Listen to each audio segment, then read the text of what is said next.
Bismillahirrahmanirrahim. Assalamualaikum warahmatullahi wabarakatuh. Selamat pagi. Hari ini kita bertemu kembali dalam pembelajaran PJOK SMA Negeri 1 Cikembar. Seperti biasa sebelum mulai ke materi, kita berdoa terlebih dahulu agar diberikan keberkahan, kelancaran dalam belajar. Berdoa mulai. Berdoa selesai. Untuk pertemuan kali ini, Bapak akan dibuka dengan pembahasan mengenai ini salah satu contoh kasus ya. Contoh kasus ini ada 3 contoh kasus ya. Pada materi sebelumnya Bapak membahas mengenai aktivitas kesehatan untuk menjaga kesehatan tubuh agar tetap bugar ya, terhindar dari penyakit. Aktivitas ini juga untuk menghindari dari kegiatan-kegiatan yang kurang baik ya, salah satunya misalkan penggunaan narkoba dan lain sebagainya. Nah, Bapak akan membahas 3 mulai dengan kasus, 3 contoh kasus. Yang pertama ini Bapak dari salah satu sumber di berita diambil ya. Semuanya ini dari berita-berita. Polisi mengamankan Raffi Ahmad. Nah, mungkin sangat tahu sekali ya, karena ini sering di public figure ini sering ada di televisi. Karena ada sejumlah barang bukti narkotika berupa 2 linting ganja, 14 kapsul ekstasi ya. Ternyata pas dites urin hasilnya negatif ya. Akan tetapi Raffi Ahmad ini tetap menjalani rehabilitasi di unit pelaksana teknis terapi Lido Sukabumi. Kasus kedua, salah satu public figure juga penyanyi dangdut lagi-lagi berurusan dengan polisi atas kasus penyalahgunaan narkotika. Untuk kedua kali ya, untuk kali kedua pada saat dilakukan penggeledahan di dalam kantong celana ditemukan ada 3 butir ekstasi. Saat dilakukan tes urin, dia dinyatakan positif menggunakan ekstasi. Nah, kemudian yang ketiga, Freddy Budiman almarhum ya, dikenal sebagai seorang gembong narkoba yang dieksekusi mati. Nah, ini dia divonis dengan Pengadilan Jakarta Barat karena mengimpor 1 juta butir lebih ya ekstasi dari Cina. Nah, ini dari ketiga kasus ini kalian mungkin bisa melihat sendiri kenapa ada perbedaan penanganan ya. Apa yang melatar belakangi perbedaan tersebut nanti akan kita bahas bersama-sama ya. Jadi untuk pertemuan kali ini yaitu kita akan membahas tentang nafsa ya. Nafsa dan juga hukum-hukum apa yang terkait dengan penggunaan narkoba tersebut ya. Apalagi dilihat dari 3 kasus tadi. Oke, kita mulai saja. Yang pertama, nafsa itu singkatan dari narkotika, psikotropika, dan zat adiktif lainnya.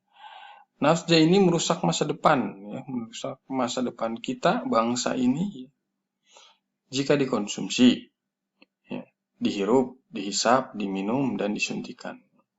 Nah, ini proses nafsa ini masuk ke dalam tubuh. Ya. Narkotika, kita bahas satu persatu, zat yang dapat menghilangkan nyeri. Jadi kalau udah ini tidak ada rasa sakit sama sekali, menurunkan kesadaran, dan menyebabkan kecanduan. Nah, ini ya.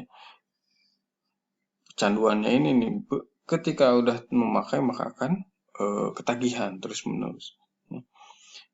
Kemudian yang kedua, psikotropika, menurunkan fungsi otak, menyebabkan halusinasi, gangguan berpikir, perubahan perasaan secara tiba-tiba, dan ketergantungan pada penggunanya ya, sama kecanduan juga. Zat adiktif lainnya adalah zat yang bila dikonsumsi akan menyebabkan kecanduan dan ketergantungan ya. Sebagai contoh tadi zat adiktif itu termasuk narkotika, psikotropika. Contoh lainnya mungkin barang yang menyebabkan kecanduan dan ketergantungan ya, seperti itu.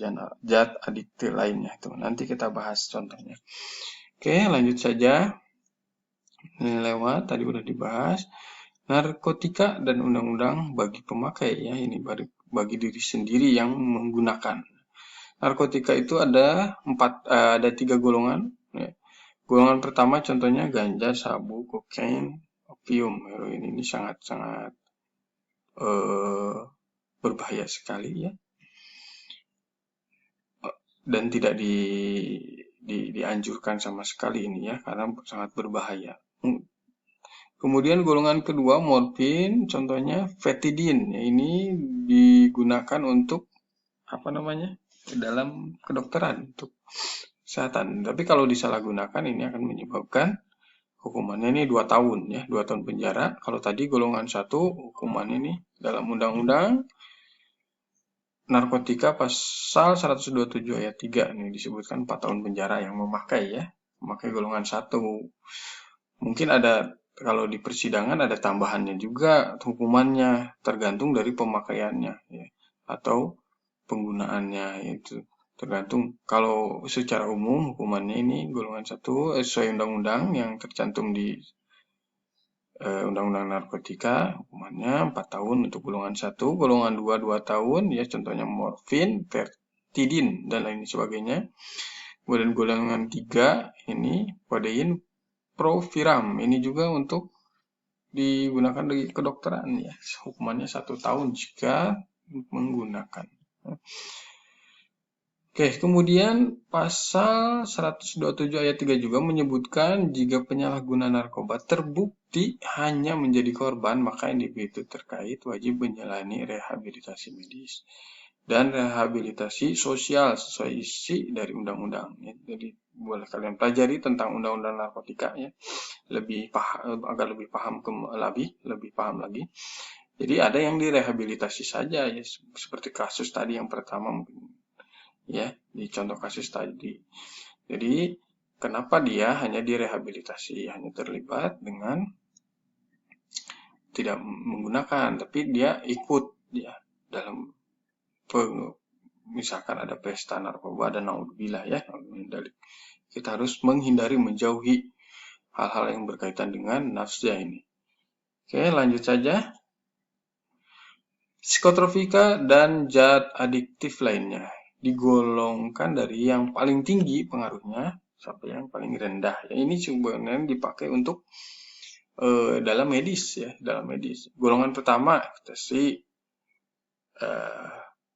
LSD, DOM ya, ini juga digunakan dalam medis, jadi dokter ya. Kalau golongan 1 paling tinggi pengaruhnya, ini tidak terlalu tidak dipergunakan, mohon maaf ya, di kedokteran ya. Jadi mulai dari golongan 2 ini baru mulai ada penggunaan di kedokteran ya. Golongan 2 sabu, metafetamine, karena ini sangat berbahaya sekali, pengaruhnya sangat tinggi ya. Mulai dari golongan pertama itu sangat tinggi. Golongan 2 ya, contohnya sabu, metafetamine, amfetamin ya, ini sering dilihat di obat-obat di rumah sakit. Kemudian golongan 3 juga mugadon, vital ya, dan mungkin banyak lagi jenisnya yang lainnya. Ini juga digunakan untuk kesehatan ya, jadi sangat tinggi, sedang, rendah ya. Ini golongan 4 termasuk golongan rendah, tapi tetap tidak boleh disalahgunakan ya. Jadi hanya digunakan untuk medis, kedokteran atau bahan penelitian mungkin. Ini golongan 4, contohnya diazepam ya, nitrazepam dan obat penenang. Obat penenang juga sangat berbahaya jika dikonsumsi tidak dengan resep dokter atau tidak dengan petunjuk dokter. Kemudian yang terakhir, zat adiktif ya, ada mungkin yang tahu zat adiktif, ada zat adiktif ya. Zat adiktif itu seperti pewarna makanan, perasa makanan, itu yang disebutnya aditif. Kalau adiktif ini sejenis narkoba itu ya, yang menyebabkan kecanduan ya. Contohnya tadi narkotika, psikotropika ya. Kecanduan contohnya yang lain seperti lem, ibon misalkan, atau apalagi alkohol, apalagi yang menyebabkan kecanduan tuh rokok mengandung nikotin, itu juga sama ya, termasuk zat adiktif lainnya yang terbiasa merokok ini mendekati ke nafsa ya. Dari sekarang mulai kurangi, hindari mungkin. Oke, lanjut saja. Hukum pengedar. Nih, hukum pengedar tadi ada perbedaan hukum di contoh ya, pengedar ada di 114 pasal 119 dan pasal 124. Boleh kalian pelajari. Nih, silahkan kalian pahami, baca ya. Ini golongan 1 dipidana dengan pidana penjara seumur hidup ya. Ini bagi pengedar ya. Kemudian golongan 1 perbuatan menawarkan, dijual, menjual. Nah, ini juga di sini beratnya 5 gram, pelaku dipidana penjara seumur hidup ya, dan sebagainya. Oke, silahkan kalian pahami ini, pelajari, baca. Selanjutnya ini pasal 119 Undang-Undang Narkotika juga ya. Jadi setelah kalian memahami ini, nanti akan bisa membedakan dari contoh kasus yang 3 tadi. Oke, lanjut. 124 ya, Undang-Undang Narkotika ini golongan 3 ya. Pidana dengan pidana penjara paling singkat 3 tahun. 5 miliar rupiah nih paling banyak untuk dendanya.